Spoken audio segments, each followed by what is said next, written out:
ಕೃಷ್ಣಾ ಹಾಗೂ ಉಪನದಿಗಳ ನೀರಿನ ಮಟ್ಟದಲ್ಲಿ ಮತ್ತೆ ಏರಿಕೆಯಾಗಿದೆ. ನಿನ್ನೆಗಿಂತ 16,000 ಕ್ಯೂಸೆಕ್ ಒಳಹರಿವು ಹೆಚ್ಚಳಗೊಂಡಿದ್ದು, ನಿನ್ನೆವರೆಗೂ 92,000ದಷ್ಟಿದ್ದ ಕೃಷ್ಣಾ ನದಿ ಒಳಹರಿವಿನ ಪ್ರಮಾಣ ಇವತ್ತು 1,08,723 ಕ್ಯೂಸೆಕ್ಗೆ ಏರಿಕೆಯಾಗಿದೆ. ರಾಜಾಪುರ ಬ್ಯಾರೇಜ್ನಿಂದ 84,000 ಕ್ಯೂಸೆಕ್ನಷ್ಟು ನೀರು ಹೊರಬರ್ತಾ ಇದ್ದು, ದೂದಗಂಗಾ ನದಿಗೆ 24,640 ಕ್ಯೂಸೆಕ್ನಷ್ಟು ಒಳಹರಿವು ಉಂಟಾಗಿದೆ. ಕೃಷ್ಣಾ ಹಾಗೂ ಉಪನದಿಗಳ ಆರ್ಭಟದಿಂದ 11 ಸೇತುವೆಗಳು ಜಲಾವೃತಗೊಂಡಿವೆ.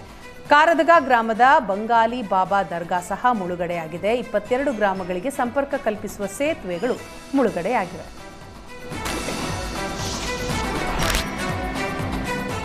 ಬಿಟ್ಟು ಬಿಡದೆ ಸುರಿತಾ ಇರುವ ಮಳೆಗೆ ಕಟಾವಿಗೆ ಬಂದ ಗೆಣಸು ಗದ್ದೆಗಳೆಲ್ಲ ಜಲಾವೃತಗೊಂಡಿವೆ.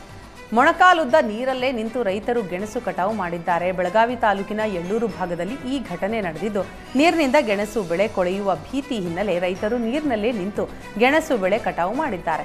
ಶಹಾಪುರ ವಡಗಾವಿ ಭಾಗದ ರೈತರು ಬೆಳೆದಿದ್ದ ಗೆಣಸು ತರಕಾರಿ ಜಮೀನನ್ನ ಬಳ್ಳಾರಿ ನಾಲಾ ನೀರು ಆವರಿಸಿಕೊಂಡಿದೆ. ಬೆಳೆ ಉಳಿಸಿಕೊಳ್ಳೋದಕ್ಕೆ ಜಲಾವೃತಗೊಂಡ ಜಮೀನಿನಲ್ಲಿ ರೈತರು ಹರಸಾಹಸ ಪಡುವಂತಾಗಿದೆ. ಕೊತ್ತಂಬರಿ, ಸಬ್ಬಸಿಗೆ, ಮೆಂತೆ ಸೇರಿ ತರಕಾರಿ ಬೆಳೆಗಳು ಹಾನಿಯಾಗುವ ಭೀತಿಯಲ್ಲಿ ರೈತರು ಕಂಗಾಲಾಗಿದ್ದಾರೆ. ಪಶ್ಚಿಮ ಘಟ್ಟ ಭಾಗದಲ್ಲಿ ಭಾರೀ ಮಳೆ ಹಿನ್ನೆಲೆ ಕಪಿಲಾ ನದಿಯಲ್ಲಿ ನೀರಿನ ಹರಿವು ಏರಿಕೆಯಾಗಿದೆ. ಕಪಿಲಾ ನದಿ ದಡದಲ್ಲಿರುವ ಶಿಶಿಲದ ಶಿಶಿಲೇಶ್ವರ ದೇವಸ್ಥಾನ ಜಲಾವೃತಗೊಂಡಿದೆ. ದಕ್ಷಿಣ ಕನ್ನಡ ಜಿಲ್ಲೆ ಬೆಳ್ತಂಗಡಿ ತಾಲೂಕಿನಲ್ಲಿರುವ ಈ ಶಿಶಿಲೇಶ್ವರ ದೇವಸ್ಥಾನ ಮತ್ಸ್ಯ ಕ್ಷೇತ್ರ ಅಂತಲೇ ಪ್ರಸಿದ್ಧಿಗೊಂಡಿದೆ. ಭಾರೀ ನೀರಿನ ಹರಿವು ಹಿನ್ನೆಲೆ ದೇವಸ್ಥಾನ ಸಂಪರ್ಕದ ಸೇತುವೆ ಮುಳುಗಡೆಯಾಗಿದೆ. ಮರದ ದಿಮ್ಮಿಗಳು ನದಿ ನೀರಿನೊಂದಿಗೆ ಹರಿದು ಬರ್ತಾ ಇವೆ. ದಕ್ಷಿಣ ಕನ್ನಡ ಜಿಲ್ಲೆಯ ಬೆಳ್ತಂಗಡಿ, ಸುಳ್ಯ, ಕಡಬ ತಾಲೂಕು ಸೇರಿದಂತೆ ಗ್ರಾಮೀಣ ಭಾಗದಲ್ಲಿ ಭಾರೀ ಮಳೆಯಾಗ್ತಾ ಇದೆ. ಹಾಸನ ಜಿಲ್ಲೆಯಲ್ಲಿ ಮಳೆಯ ಅಬ್ಬರ ಮುಂದುವರೆದಿದ್ದು, ಭಾರೀ ಮಳೆಗೆ ಗುಡ್ಡ ರಸ್ತೆಗೆ ಕುಸಿದು ಬಿದ್ದಿದೆ. ಸಕಲೇಶಪುರ ತಾಲೂಕಿನ ಕಡಗರವಳ್ಳಿ ಬಳಿ ಈ ಘಟನೆ ನಡೆದಿದ್ದು, ಗಿಡ ಮರಗಳ ಸಹಿತ ಗುಡ್ಡ ರಸ್ತೆಗೆ ಕುಸಿದು ಬಿದ್ದಿದೆ.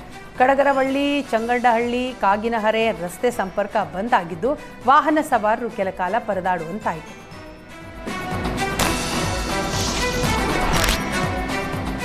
ಆಹಾರ ಹಾಗೂ ಸುರಕ್ಷತಾ ಇಲಾಖೆ ಆಘಾತಕಾರಿ ವರದಿಯೊಂದನ್ನು ನೀಡಿದೆ.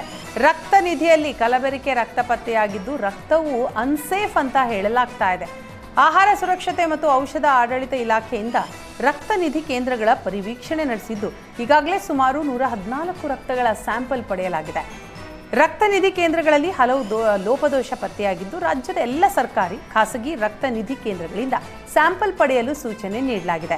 ರಕ್ತ ನಿಧಿ ಕೇಂದ್ರದಲ್ಲಿ ಬಿಪಿಎಲ್ ಕಾರ್ಡ್ದಾರರಿಗೆ 50% ರಿಯಾಯಿತಿಯಲ್ಲಿ ರಕ್ತ ನೀಡಬೇಕು. ಆದರೆ ಪೂರ್ತಿ ಹಣ ಪಡಿತಾ ಇರುವ ಬಗ್ಗೆ ಇಲಾಖೆಗೆ ಸಾರ್ವಜನಿಕರಿಂದ ದೂರು ನೀಡಿದರು.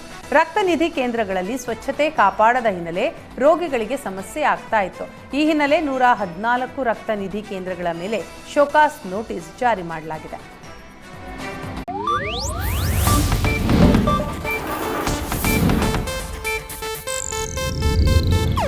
ಇದು ಏಷ್ಯಾನೆಟ್ ನ್ಯೂಸ್ ನೆಟ್ವರ್ಕ್ ಪ್ರಸ್ತುತಿ.